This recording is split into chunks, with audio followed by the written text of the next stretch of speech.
recubre, es como la telita del ojo, siempre le decimos, ¿no? La parte superficial e interna del ojo, que es lo que vemos, ¿no? Que es lo primero que vemos que se enrojece, ¿no? Debajo del párpado tenemos la conjuntiva palpebral, que es justamente esa unión de ese tejido que se une en los bordes palpebrales y está adherido a esas láminas, ¿no?, de tejido conectivo, ¿no?, que se llaman el tarso, ¿correcto? Tanto en el párpado superior, que vemos como una membrana dura, en una ocasión están las pestañas, en la parte superior e inferior, ¿no? Esa parte interna está recubierta por la conjuntiva palpebral. En la parte interna del ojito tenemos el fondo de saco, ¿correcto? Que es el repliegue más interno de la conjuntiva, que se hincha fácilmente. Esta parte se va distribuyendo en pliegues. Cuando nosotros bajamos y vertimos el párpado hacia abajo, hacia arriba, pues vamos a ver justamente a esta conjuntiva que recubre el fondo de saco. Y cuando nosotros vemos el ojito, que es la parte blanquita, que es la zona que se llama la esclera, esa zona de la esclera, ¿correcto? Esa partecita blanquita del ojo, pues está recubierta también por la conjuntiva vulvar. Muy bien.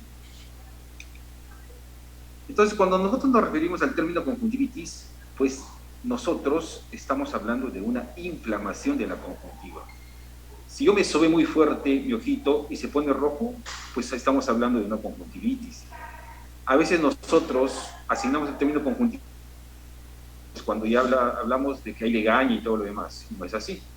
Entonces hablamos de conjuntivitis a la inflamación de ese tejido, ¿correcto? Que puede ser por diferentes causas, ¿no? Tenemos, por ejemplo, la conjuntivitis aguda, ¿correcto? Es un proceso reciente que se puede presentar, ¿no?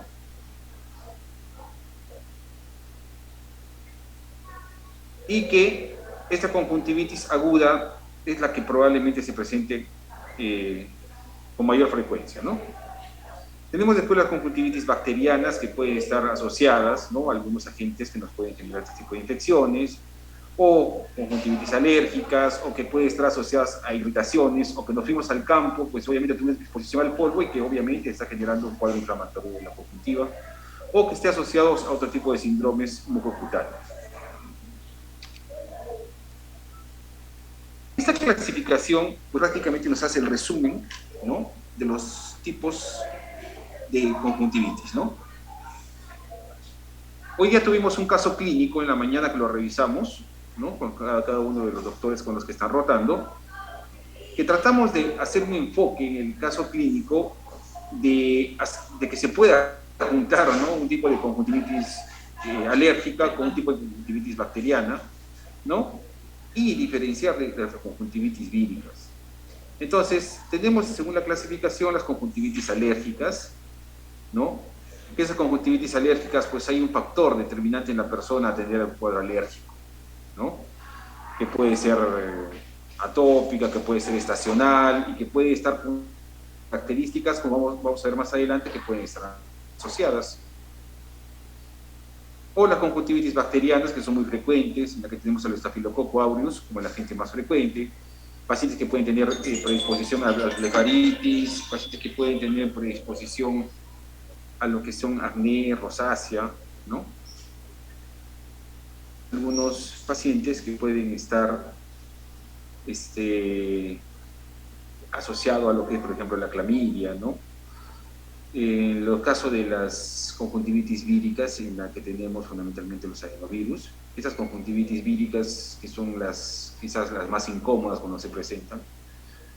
Otras conjuntivitis químicas que están asociadas a lo que son medicamentos, ¿no?, a exposiciones a algún producto, ¿no?, que puede haber ingresado y que puede generar una inflamación de la conjuntiva. Las sistémicas que están asociadas, por ejemplo, a lo que son las artritis, que generan también ojos secos, los síndromes de Sjögren, que son importantes, ¿no? Y otras que pueden estar asociadas al uso de por ejemplo, como vimos en el del caso clínico de la mañana, asociado al uso de los lentes de contacto o a cuerpos extraños que pueden ingresar, o algún trauma ocular, ¿no?, que sea abierto o cerrado, que puede generar alguna alteración en esta conjuntiva. Muy bien.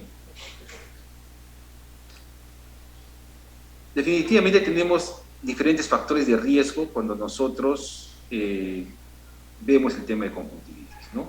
Por ejemplo, las malposiciones palpebrales.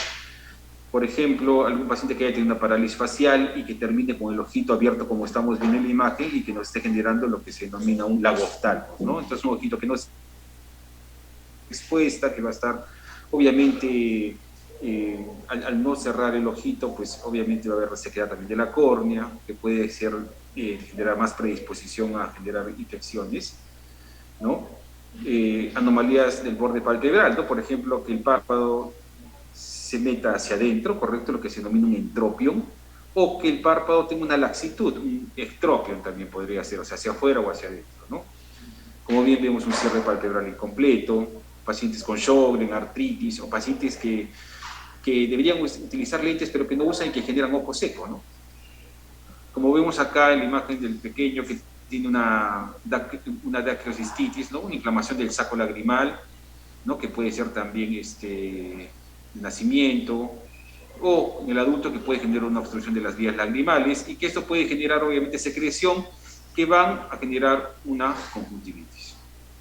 Los traumas oculares, como les dije bien, ¿no? Un trauma ocular, un golpe que viene el paciente, pues viene con el enrojecimiento, generando por ahí una hemorragia subconjuntival, ¿no? Que es ese enrojecimiento del ojito, o los pacientes que son usuarios de lentes de contacto y que obviamente el colocar un lente de contacto se comporta como un cuerpo extraño que estamos colocando en el ojo y que de pronto no tenemos los cuidados del caso y que pues puede generar este lente que debería ayudarnos, pues puede generar cuadros infecciosos tanto de la conjuntiva como de la córnea, ¿no? Y pacientes obviamente inmunodeprimidos que también, aunque estén bajo inmunosupresión, también son factores de riesgo para la conjuntivitis. ¿Ok?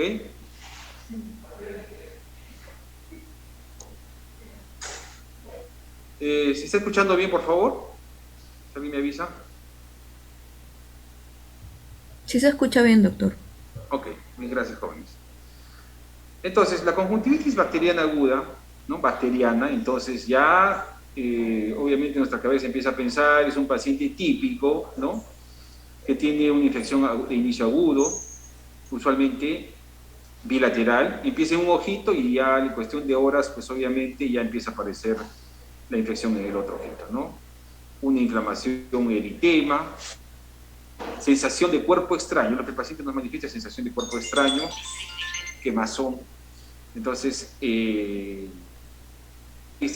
preguntamos al paciente, señor, ¿usted cuando ha despertado va a amanecer con los ojitos pegados? Sí, sí, que esto, que lo otro. Y bueno, ya nos orienta bastante al tema de que es una infección bacteriana. ¿Ok? Tenemos al estafilococo aureus, como bien dijimos, en las primeras etapas, ¿no? Puede asociarse a hemófilos influenza, ¿no? En las etapas del adulto mayor, ¿no? O Streptococcus pneumoniae, pero el estafilococo aureus es el agente más. Entonces, ¿cuáles son las causas? Obviamente ustedes lo saben bien, las conjuntivitis bacterianas, pues obviamente un contacto de la mano al ojo, en las primeras etapas de la vida, el niño todavía lactante, ¿no? Se coge mucho la boca, lleva los ojos y pues genera un tipo de infección, ¿no? El que la mamá lo esté besando también es un factor de riesgo para las conjuntivitis o que lo estén tocando también, en el que existe una descompensación de la flora normal, ¿no? Sobre todo cuando se usan gotas que no son las adecuadas y por mucho tiempo. Factores extrínsecos, tenemos obviamente el uso de fomites, el uso obviamente del contacto, como algunos, por ejemplo, los lentes, ¿no? Los lentes de contacto o también los lentes de montura son factores que pueden incrementar la presencia de estas conjuntivitis bacterianas. El reflujo de microorganismos a través de los conductos lagrimales. Fundamentalmente hay cuando una obstrucción de la vía lagrimal. Se inflama el saco lagrimal y si nosotros lo apretamos, pues obviamente por una vía retrógrada regresa la secreción purulenta hacia el fondo de saco de la conjuntiva y nos generan conjuntivitis bacterianas, ¿no? Inoculación de sustancias contaminadas del medio, qué sé yo, muchas veces pasa que estamos caminando por la calle y nos ingresa una partícula al ojo. Y en cuestión de minutos o de hora, empezamos a tener picazón en el ojito y en cuestión de 2 horas ya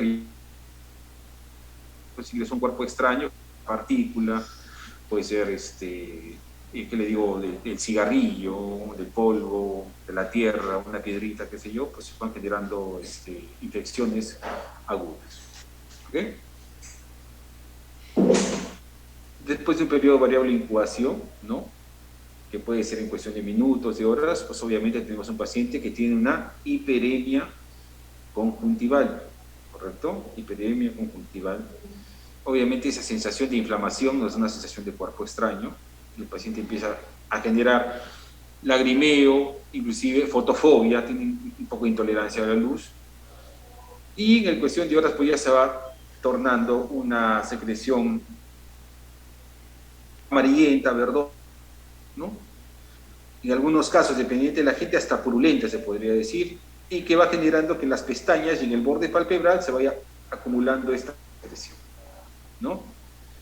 Entonces, inmediatamente lo vemos, pues obviamente lo ideal en estos casos, siempre, siempre, siempre, inclusive antes que nos olvidemos de esto, antes de iniciar tratamiento, antes de todo, limpiar la zona es importante. Hay gente que sigue utilizando las gotas y obviamente las pestañas y los párpados siguen con la secreción, pues la evolución va a ser más lenta. Entonces, es importante diferenciar, ¿no es cierto?, los diferentes tipos de conjuntivitis según el tipo de secreción, ¿no? Entonces, en la conjuntivitis bacteriana es característico que va a haber secreción mucopurulenta, mucosa, pues claro que sí. Las blefaritis son esas inflamaciones del párpado que pueden asociarse a la secreción en las pestañas, ¿no? Entonces vamos a tener una secreción mucosa, sí, mucopurulenta no tanto, porque en el párpado se va a adherir más que todo con unas escamas. El tipo de secreción que normalmente vamos a ver en las virales, en las alérgicas, casi no son mucopurulentas, casi siempre son mucosas, ¿no? Un poco de como que se va apareciendo en el borde, en el ángulo interno del ojito, que a veces puede generar lagrimeo, y siempre se asocia a un pequeño enrojecimiento de la conjuntiva. ¿Ok? Inspección, correcto, un ojito rojo, a veces podemos tener un aumento de temperatura en la parte del párpado, porque a veces por sobarnos inflamamos a unas glandulitas que todas las personas tenemos, que son las glándulas de meiomio, que son las que se van a inflamar cuando tenemos el chalazo, ¿verdad? Entonces las obstruimos y obviamente se inflama y el párpado, como vemos en la imagen, y tenemos una blefaritis. Entonces, como vemos en la imagen, una inflamación de la conjuntiva y a veces el párpado se edematiza. Normalmente, cuando es un agente que a veces algunos agentes se pueden autolimitar, ¿no? A veces tenemos que la conjuntivitis dura y se autolimita en cuadros agudos, ¿no? A veces por más de 21 días. La final del tratamiento médico, obviamente, es disminuir los síntomas, ¿no? Nosotros de inicio, ¿no?, en estos pacientes que tienen conjuntivitis, pues a veces no podemos pedirle un cultivo de secreción conjuntival, porque imagínense, para sacar el cultivo y que nos salga el resultado, pues nos demoraríamos, ¿qué le digo yo?, más de una semana, que el paciente va a estar con la incomodidad. Entonces nosotros normalmente utilizamos antibióticos locales. En los centros de salud se utilizan aminoglucósidos como la gentamicina, que nosotros a nivel hospitalario ya no lo utilizamos. Quizás comenzamos con quinolonas como el ciprofloxacino, podemos ir al moxifloxacino, ¿no?, o al gatifloxacino en el caso de infecciones que sobre todo empiezan a comprometer la córnea, ¿no? En el caso de y que veamos que no hay factores de riesgo, pues lo asociamos a veces con dexametasona. Entonces los productos ya vienen asociados, por ejemplo, ciprofloxacino con dexametasona, de tal manera que la dexametasona, es un corticoide, nos ayuda a desinflamar un poco la conjuntiva, ¿no?, y obviamente calma la molestia mucho más rápido que el paciente tiene. En esos pacientes que nosotros, sobre todo en niños, en pacientes que tienen presiones oculares altas, damos preferentemente antibióticos sin asociaciones, ¿no? Solamente se daría, por ejemplo, el ciprofloxacino cada 4 horas o cada 6 horas, pero no lo asociamos a corticoides. Recuerden que los corticoides pueden elevar la presión ocular.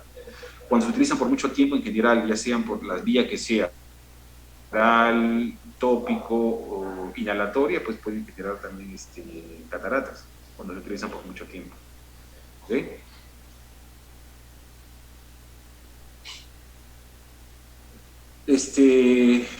¿Qué cosas son importantes, no? La conjuntiva, si bien es cierto, genera una pequeña incomodidad, pero cuando ya se asocia alguna lesión en la córnea, ¿no? Se hace mucho más sensible. Cuando hay lesión ya corneal, la córnea es muy sensible, es inervada por la raíz del trigémino, la primera raíz del quinto A, y que genera mucha sensibilidad, ¿no? Entonces el tratamiento para las conjuntivitis es el colirio, cada 4 o 6 horas, ya sea solo o asociado a un corticoide, por un tiempo más o menos de 6 o 7 días, y en la noche tenemos también ungüentos que pueden ser asociados o solos y le damos al paciente en las noches. Previa limpieza, 6 o 7 días de tratamiento y vamos bien. Si vemos que el cuadro infeccioso pues no mejora, pues obviamente vamos rotando antibióticos o ya sacamos un cultivo de secreción conjuntival y lo mandamos a analizar. La complicación más frecuente por la legaña es hacer una blefaroconjuntivitis, que también genera una inflamación del párpado, ¿no? Entonces, a veces hay bastante secreción en el borde palpebral, ¿no? Que se va acumulando y que obviamente también genera cuadros inflamatorios que con el uso de los ungüentos que pueden traer aminoglucósidos como dobramicina o antibióticos, por ejemplo, como el ciprofloxacino, nos ayudan bastante. Previa limpieza a mejorar los cuadros también de la blefaritis que se asocia, correcto, a los cuadros de las conjuntivitis. ¿Hasta aquí alguna duda, por favor? Muy bien. Tenemos lo que son conjuntivitis por clamidia en el adulto. Es una infección oculogenital, ¿no? En la que tenemos a la clamidia trachomatis. Presente en el 5 al 20% de los jóvenes adultos sexualmente activos. Normalmente nos pasa, ¿no? Que tenemos un paciente que tiene una conjuntivitis, que de inicio empezamos de pronto con un ciprofloxacino y que vemos que este paciente no mejora. Y a veces viene acompañado de la pareja. Entonces el paciente pues obviamente no nos quiere dar información, o a veces tenemos jóvenes que vienen con la mamá. Entonces a veces entrar a la consulta y hacerle la pregunta, ¿no? Si es que el paciente ha tenido alguna actividad sexual de riesgo, ¿no? Y obviamente nos va a decir que no. Entonces obviamente tenemos que hacer la sospecha más o menos por el cuadro clínico, que vemos un paciente que no mejora, joven, ¿no? Entonces, vemos un paciente que no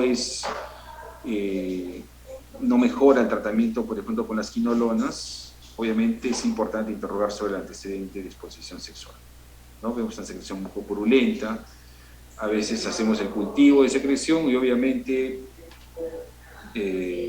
encontramos el agente, ¿no? Clamidia. Entonces el tratamiento es diferente, ¿no? Podemos utilizar antibióticos como macrólidos, o también podemos utilizar oxiciclina, y hoy en día tenemos también macrólidos, acitromicina también tenemos en gotas, que nos puede ayudar bastante a mejorar el cuadro clínico del paciente. ¿Ok? Entonces el tratamiento es bioral y también es tópico. En el caso de la conjuntivitis neonatal por clamidia, ¿no? Es una causa muy frecuente de las conjuntivitis neonatales, fundamentalmente es la transmisión fundamentalmente a nivel del canal vaginal, ¿no? En la que nosotros podemos tener una cicatrización conjuntival muy complicada, podemos tener una eversión de los párpados y generar el panus corneal, como vamos a ver ahorita, que es una opacidad que existe en la córnea, ¿no? Es una causa de ceguera. El uso de macrólidos, de tetraciclinas también está indicado, ¿no? Miren cómo vemos acá estos folículos, Cuando nosotros evertimos el párpado, pues encontramos esos folículos en el tarso superior e inferior, que son como unas papilas grandes que podemos tener, y empezamos a ver la eversión que existe en las pestañas del párpado hacia la parte interior, y eso va generando el daño en la córnea, como vemos acá con estos panos, ¿no? Como estas venitas que se van aproximando hacia la córnea y que van opacificándola totalmente a toda la córnea, sobre todo en el eje central pupilar, y eso pues termina por dejar termina dañando la córnea, ¿no?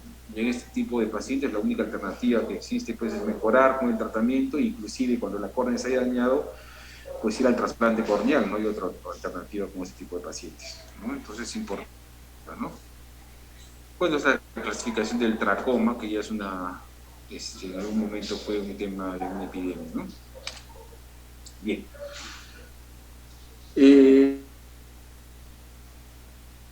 Las conjuntivitis virales quizás son un tipo de conjuntivitis más complicado que nosotros podemos tener. Por ejemplo, la fiebre adenofaringoconjuntival producida por el adenovirus 3 y 7. Han bajado mucho la presentación de este tipo de conjuntivitis, que se asocian por lo menos a cuadros respiratorios. Primero la afectación unilateral, ¿no? Y después puede ser bilateral. Siempre en las conjuntivitis virales, siempre jóvenes, nunca se olviden, para diferenciar de las bacterianas, ¿correcto?, y las alérgicas, es la evidencia de que existan adenopatías, fundamentalmente preauriculares y submaxilares. Vemos un paciente que viene así con los ojos rojos, como sangrando prácticamente, con un edema palpebral marcado, pues inmediatamente debemos de tener los cuidados del caso de protección, porque es muy contagiosa, los cuadros virales son muy contagiosos.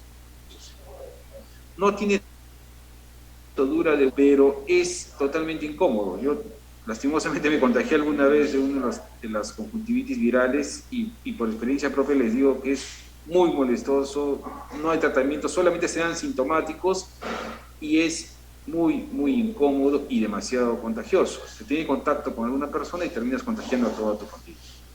Entonces, las conjuntivitis virales, también tenemos la queratoconjuntivitis hemorrágica epidémicas, que es por el coronavirus.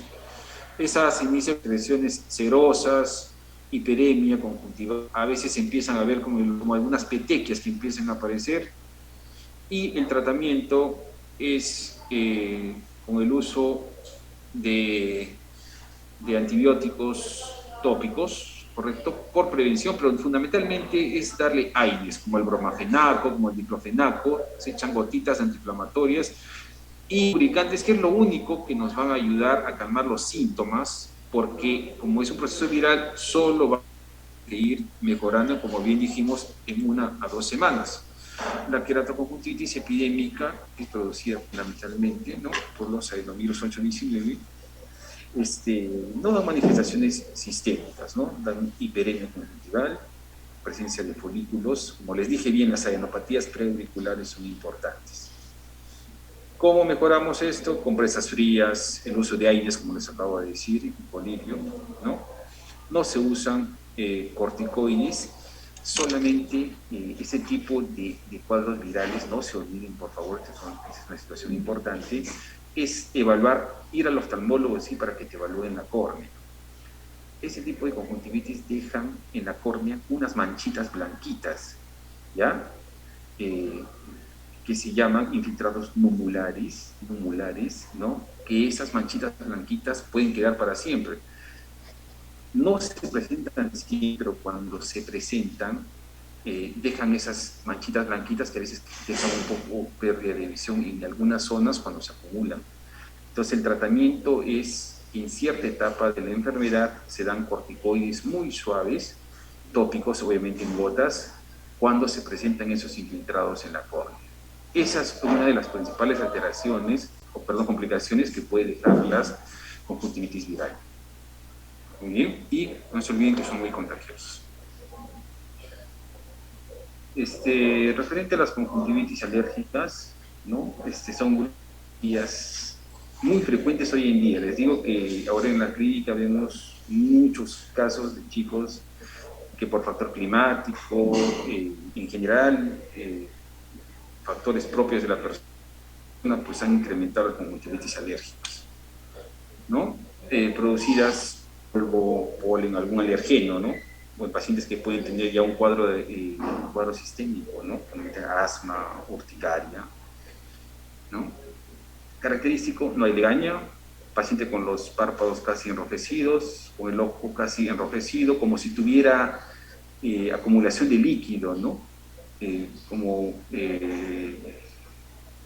acumulación de líquido en el ojito, ¿no? Lagrimeo por momentos, y que el paciente tenga la sensación de querer sobarse por la aplicación persistente que existe, ¿no? Normalmente la conjuntivitis atópica, ¿no? Eliminación de la que puede estar generando. En algunos casos, ¿no? Tratamiento, de acuerdo con el alergista, con vacunas, el uso de AINES, el uso de antihistamínicos y corticoides durante la crisis son importantes, ¿no? En el caso del ojito, los AINES son netamente tópicos por el dolor que generan. Las conjuntivitis primaverales son en temporadas cálidas, ¿no? Que también pueden generar reacciones de hipersensibilidad.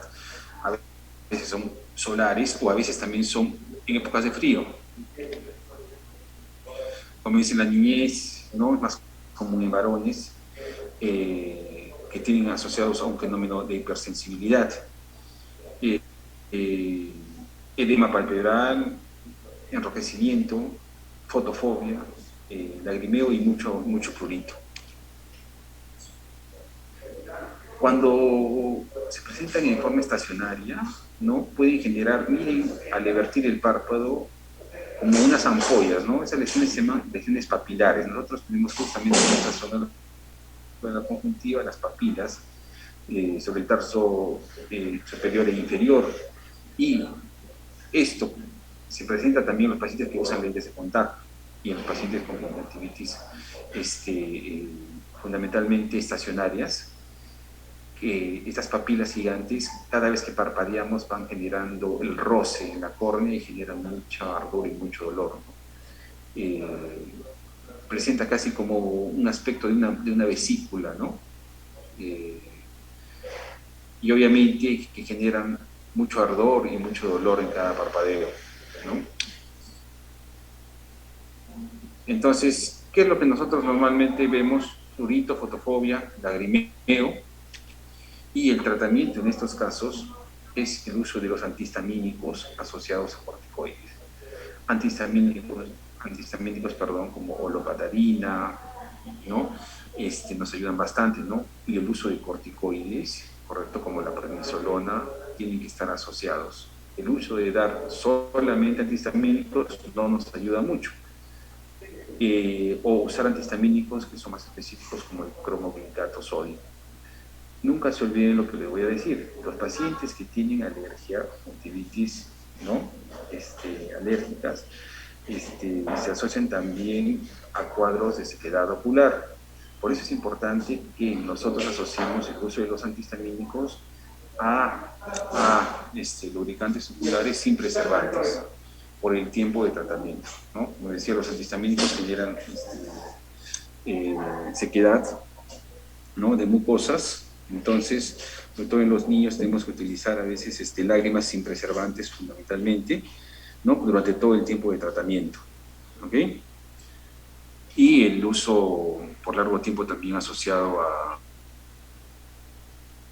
corticoides todos, y una evaluación obviamente por su alergista, ¿no? Por su pediatra en el caso de los niños, para que obviamente mejoren el tema del cuadro alérgico sistémico. Muy bien. Tenemos otro tipo de conjuntivitis, que son las conjuntivitis físicas y químicas, ¿no? Las físicas fundamentalmente están asociadas a lo que son, por ejemplo, cuando nos vamos a un nevado y tenemos obviamente contacto con el hielo, o cuando estamos expuestos a radiaciones o al fuego directo. Las químicas fundamentalmente expuestos obviamente con ese tema de la pandemia, al alcohol industrial, a los ácidos, a los álcalis, ¿no? Algún producto orgánico. Entonces, fundamentalmente acá tenemos los ácidos que pueden generar una causticación química, el ácido sulfúrico, tenemos la cal, la lejía, pero la lejía industrial, ¿no? Porque la lejía de casa obviamente está a baja concentración y eso no genera muy poca inflamación e irritación a nivel de lo que es la conjuntiva, ¿no? El alcohol etílico, el formol, por ejemplo, y en pandemia mucho se utiliza el alcohol, ¿no? Y eso no, cuando ingresa al ojito, pues no genera mucha irritación, ¿no? Nunca se olviden, el tratamiento primario netamente es el lavado ocular, ¿correcto? El lavado ocular, si tuviéramos solución salina balanceada sería ideal, si no tuviéramos pues un suero fisiológico, y si no tenemos más que agua corriente, pues obviamente hacer un lavado constante en la zona, ¿correcto? Sin sobar, hay gente que pone hisopos a veces y que pueden terminar generando un daño mayor a nivel de la córnea, ¿no? Limpiar la parte cuando ya tenemos de estar en un centro hospitalario, limpiar los fondos de saco, ¿no? Ya con un hisopo estéril. Luego les damos analgésicos, podemos utilizar algún ungüento antibiótico, ¿no? Esos colirios ciclopégicos son para evitar el dolor ocular, ¿no? Que pueden tener los pacientes al intentar de ver de cerca, ¿no? Y obviamente las quemaduras químicas ya requieren un tratamiento especializado, ¿no? Creo que nosotros llegamos bastante hasta la opción de hacer un lavado constante de unos 30 minutos con agua y obviamente derivándolo al centro oftalmológico más cercano para que podamos hacer una evaluación. Mira, por ejemplo, acá tenemos una quemosis, recuerden, ¿no? La inflamación de la conjuntiva, como vemos aquí, se llama quemosis, ¿sí? Pero en este caso, por el álcali ha generado ya una quemadura corneal, ya probablemente irreversible, ¿no? En la que con el uso de las lágrimas y los corticoides vamos a bajar esta quemosis. Pero esta lesión corneal ya es imposible, ¿no? Entonces es importante la evaluación. Tenemos también lo que es la conjuntivitis traumática, ¿no? Que por ejemplo, por un trauma, por un golpe, pues vamos a ver nosotros que el paciente viene con el ojito rojo, pero eso se asocia a una hemorragia subconjuntival. O que también puede ingresar en la conjuntiva un cuerpo extraño, ¿no? El paciente soldador que está soldando y que puede ingresar un cuerpo extraño, ya sea corneal o ya puede ser conjuntival. Más sencillo la extracción.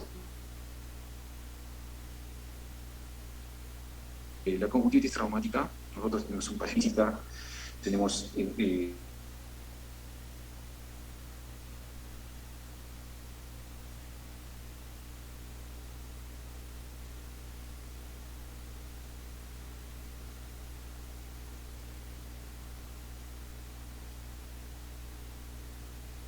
nosotros tenemos que hacer una evaluación global del ojito, medir la agudización parte de la retina, ¿no? Pero si vemos que todo anda bien y es una conjuntivitis traumática, simplemente que está generando una hiperemia conjuntival, pues netamente darle analgésicos, de pronto sacar una radiografía de la órbita para ver si hay alguna fractura de órbita, ¿no? Darle AINES, ¿no? Pronto un bromafenaco, un mepafenaco, algunas gotitas o diclofenaco en gotitas, darle lubricantes, podemos dar vasoconstrictores y obviamente la inflamación de la conjuntiva va a ceder. Pero no solamente es eso, sino también hacer la evaluación interna del ojito para ver que no haya generado un desprendimiento de retina, alguna hemorragia conjuntival, ¿no?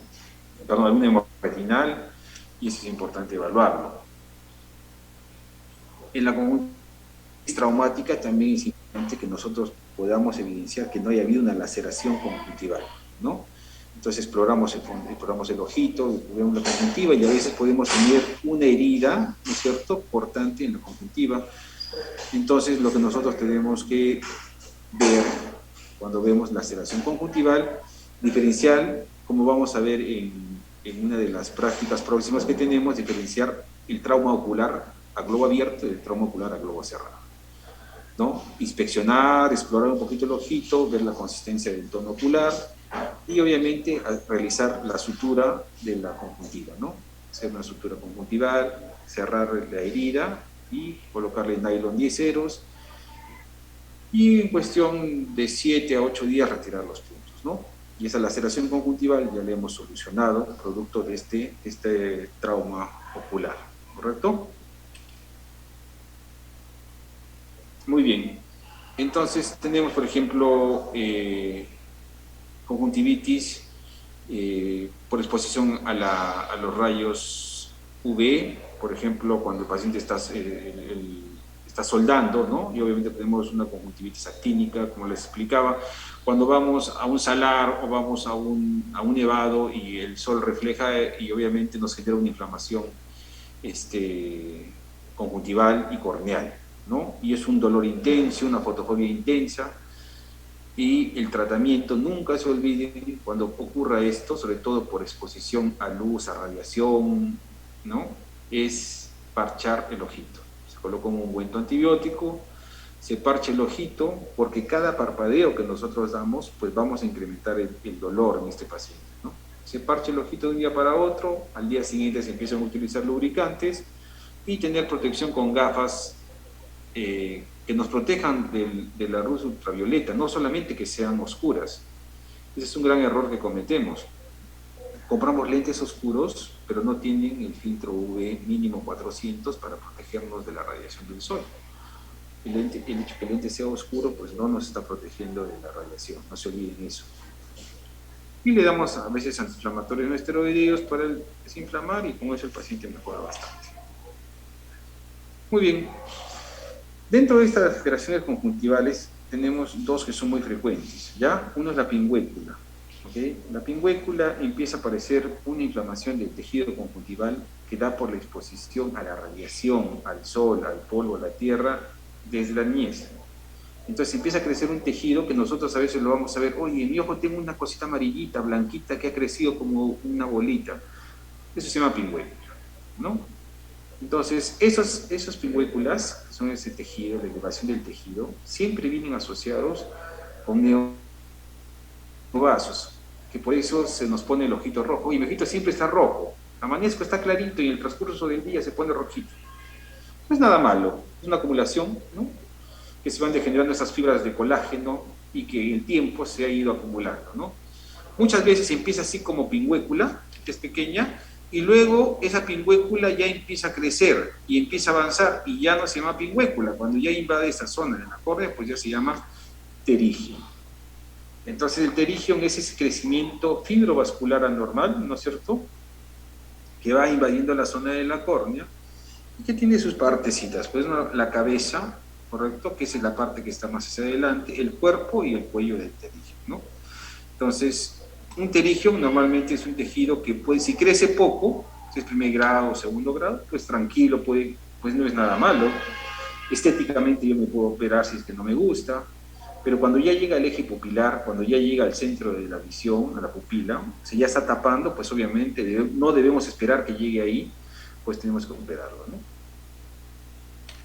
Entonces, vemos acá pterigion ya grandes, ¿correcto? Entonces que se van extendiendo, y que obviamente no debemos dejar que llegue, como les dije, hasta el centro de la pupila. ¿Okay? Viento, polvo, humedad. Normalmente se recomienda operar mayores de 20 años. Antes se recomendaba operar mayores de 30, pero las técnicas operatorias ahora nos ayudan a operarlos un poco más jóvenes, ¿no? Y obviamente que el paciente tenga las precauciones del caso, ¿no? Como vemos acá, crece lentamente, ¿no? Casi siempre la zona nasal es la que más crece, pero también puede crecer la zona temporal, y eso se llama un pterigion bilateral, que tiene de crecimiento de la zona nasal y la zona temporal, ¿no?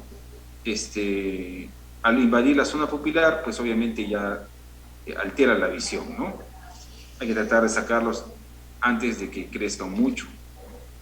El tratamiento, la única forma es operarlo. Cirugía, retirar el pterigion, retirar esa carnosidad, poner un injerto en esa zona, y en cuestión de 10 días vuelve a crecer un tejido sano, ¿no? y sin complicaciones, ¿no? Cuando el paciente es un paciente del campo, de la tierra, que lo operamos y vuelve a hacer sus actividades sin protegerse, con lubricantes, con lentes que tengan protección UV, pues puede volver a crecer, ¿correcto? Por eso el tratamiento es usar gafas oscuras que tengan un filtro UV 400, sobre todo cuando se expongan a la calle, cuando se expongan al polvo, cuando se expongan a la playa, al campo, pues obviamente para protegerlo y siempre usar sus lubricantes oculares, ¿no? Sus gotas, ¿ok? Entonces viene la pregunta que es clave, doctor, ¿cuándo operar? ¿Cuándo operamos este pterigio? Ese pterigio lo operamos cuando ya ha invadido el eje pupilar y no te está dejando ver.